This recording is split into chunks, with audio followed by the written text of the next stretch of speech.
Hi, everybody. It's John Galante, president of AE Ventures, back with another Builder Innovator Arc of Achievement honoree interview. I'm thrilled today to be speaking with Barry Hensler, who is the general manager and owner of NorthStar Luxury Homes in the great city and state of Dallas, Texas.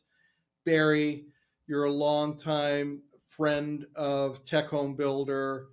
Uh, Thrilled to have some time with you here today and to get a little bit more of the backstory on NorthStar and you personally.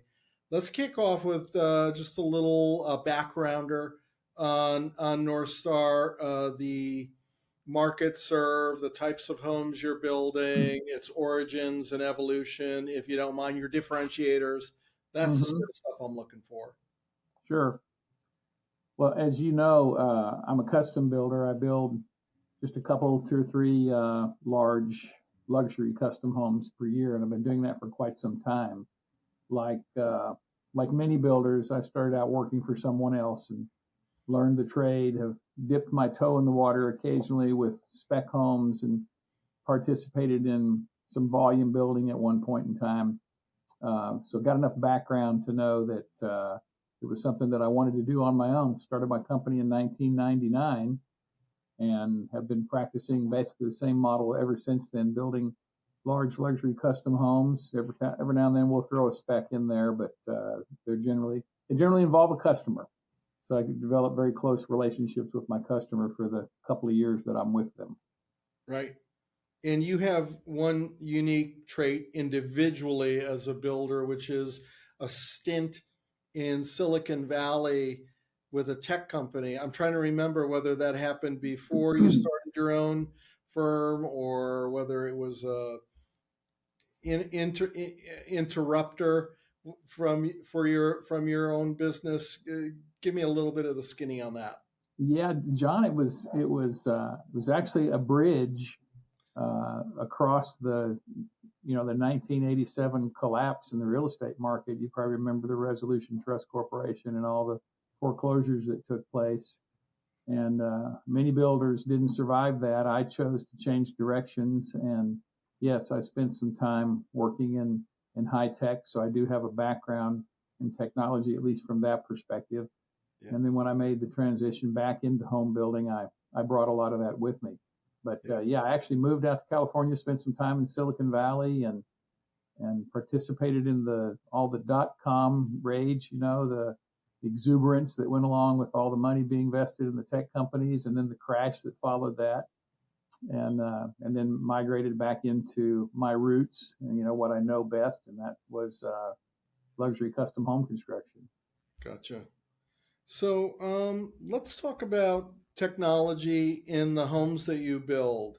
For starters, I mean, what have you been doing? What are you doing? Uh, have you ramped your technology play up over the years, and what does that look like? So we incorporate a lot of technology, and we have an underwriting theme to the technology that we use, and that is that it has to be practical. What I don't want to employ solutions that force my customer to change their lifestyle or change their life habits to accommodate the technology. I'd rather it be the other way around, that the technology You don't want them supports. to. You want them to be adopters, not adapters. Exactly. Yes. And it's a good way to put it. And so there's a handful of things that we do, regardless of what our customer suggests to us, or regardless of what comes up in our interview with our customer. We do a lot of work on indoor air quality, and we do a lot of work on energy efficiency. And those are some of the things that we pride ourselves in, along with lighting. We've done a lot of work with lighting to improve the experience within the home for the customer. And you and I both know, we've talked about it many times, how important indoor air quality is. And when I say that term, oftentimes people get a little glaze in their eyes because they're not quite sure what it means. I mean, intuitively, yeah, I'd like to have quality indoor air, but what does that mean? And it goes way beyond just the temperature of the air. It's the humidity, the dust, the pollen, the particulates, the volatile organic compounds, even things like viruses and bacteria. We have very effective and very affordable ways to control that within the home. And if those things aren't taken into consideration, the indoor air quality can actually be poorer than the outdoor air quality. And we obviously don't want that. People spend a good number of hours indoors, especially sleeping. So Yeah. we've made great strides with filtration systems and air quality systems, following green building recommendations not to bring excessive VOCs into the house during construction. Yeah. And then energy efficiency is paramount to making sure that someone can afford their home. We don't want people to be what we call house poor, and they buy a house and excuse me, they buy a house for whatever dollars and expect to have a couple $100 a month maintenance cost. And in Texas, it gets hot, and so people are not unaccustomed to paying $400 and $500 and $600 electric bills, and just not sustainable at that rate. So we pride ourselves on building homes that have very good energy efficiency ratings, and they're good quality homes. That means they'll last, they're more sustainable. And then the lighting is the other piece that we've done quite a bit of work with, and providing multiple levels of lighting in a room, working with colors of lights, making sure we take into consideration circadian rhythms and the ability to adopt lighting to circadian rhythms and those kinds of things. And we do that typically as a matter of our standard operating procedure. We do discuss it with our customers from time to time, but it's something that we typically don't have an option on. We just do it because we think it builds a better quality home, and it doesn't cost a whole lot more to do that. There's really no reason for every builder not to do it, because it's very easy to incorporate and it's not prohibitive when it comes to cost. Yeah. I know that your collaborations with vendors and trade partners are really important to you in the area of the technology piece itself. Can you speak a little bit to that? How do you get things right? First of all, how do you make the right evaluations and selections on the product side of things? And then, that integrator or contractor of whatever sort they are is critical to the product actually performing as part of the overall home system. Speak to Mm-hmm. your process and your approach there a bit. So it is critical, John. As you mentioned, I think probably key to education in the field has been the conferences that you've put on, and a handful of others that we've attended. But every time I come to one of your conferences, I learn something. I meet a vendor whose product I'm interested in. I try to gain more information, find out how it can benefit us, how it can benefit our customer, how it fits into the equation. The subcontractors that we use that are partners of ours, we have an electrical, an HVAC, and an audio video integrator that have been with us for a long time. And they're very smart people, and they know what they're doing. The biggest challenge I have with all of them is they're so knowledgeable in their trade that when we have a joint meeting with them and my customer, they're oftentimes talking over my customer's head, and I find it becomes my job to be the translator. And that's kind of a fun job to have. Because I like, when my integrator, for instance, mentions things like geofencing and my customer nods their head in agreement, I know they don't know what he's talking about. So I'll insert myself in there and tell them that, this gives them the opportunity to have their home do certain things when they get close to it. And I'll give them an example, like, maybe it turns on the driveway lights and the light in the hallway before they ever pull up to the driveway. Simple things like that improve their quality of life. But I rely heavily on contractors. I have a general rule that my contractors need to do a good job, they need to be price competitive, and they need to support their product. And as long as they do that, they maintain that A rating. We rate our subcontractors A, B, or C. And if they're A, we're not looking for anybody else to replace them. We rely heavily on them. If they're a B, we're open to taking other bids from someone else. And if they're a C, we're actively looking to replace them. Yeah. And in the areas of technology, it took me quite a while to find an electrician, an HVAC contractor, and a systems integrator that all fell into the A category. Yeah. And the ones I've got, I'm very happy with. They support us. They support my customer. They make great recommendations. And they're price competitive. They support the product. They keep me and they keep my customer happy. As a builder, I've got many plates. I've got several tasks that I'm working on at the same time, hundreds of individuals and dozens of subcontractors involved in construction of the home. And I don't need the headache of a subcontractor that can't come back and support their product. I don't need phone calls from my customers saying that something doesn't work and they can't get a hold of, John or Joe or Michelle or whoever it happens to be. I want them to be able to support their product. And I've put together a team that does that. Yeah, very cool. I am going to hold you partially responsible for a windmill that I'm tilting at right now on the process front, which is the idea of getting a technology layer in the construction drawings and having more front upfront formal design and engineering work for the technology side of things. Mm-hmm. We haven't slayed that windmill yet, but we are working on it. And I credit you, a conversation with you and with some other folks, and I was working on some sort of process document maybe 4 or 5 years ago with identifying not just it would the ideal nature of having something like this, but some of the obstacles to its existence. Number one being it isn't required, right? And mechanical, electrical, and plumbing drawings and structural drawings are required. Technology isn't. It doesn't mean we shouldn't do it, but it's not required. And there's just no. It's not an orthodox practice, in the industry. So, but hopefully, we can make more progress on that this decade. And I'm going to give you some credit for sparking the idea. Well, thank you for that. We've talked about that several times about how low voltage systems need to be considered a utility, just like anything else. Yeah. And some of them are licensed. The security piece has to be performed by a licensed contractor. You don't have to be a licensed to put in low voltage lighting or speakers.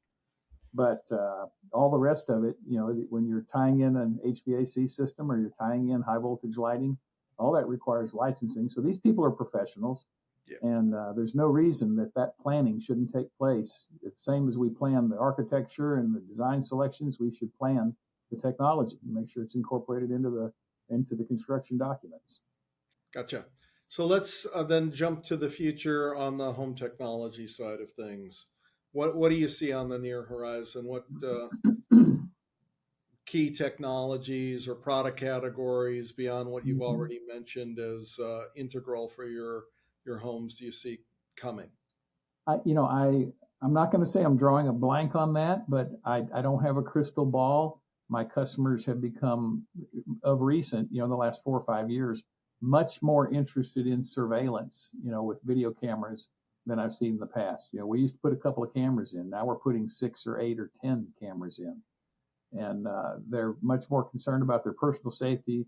There's been a significant rise in crime in some of the cities in the United States. I don't know if that's what's causing it or if it's just a narrative that's been circulated that crime is on the rise. But people are concerned about that, and they're also concerned about indoor air quality. I mentioned that earlier, and healthy home construction. When the National Association of Homebuilders does their surveys to find out what's important to people, it used to be things like granite countertops and stainless steel appliances. And security and safety and lighting and indoor air quality have risen to the top of those lists. Maybe it's post-COVID that people are really concerned about that, spending a whole lot more time at home than they used to, a whole lot more time indoors than they used to.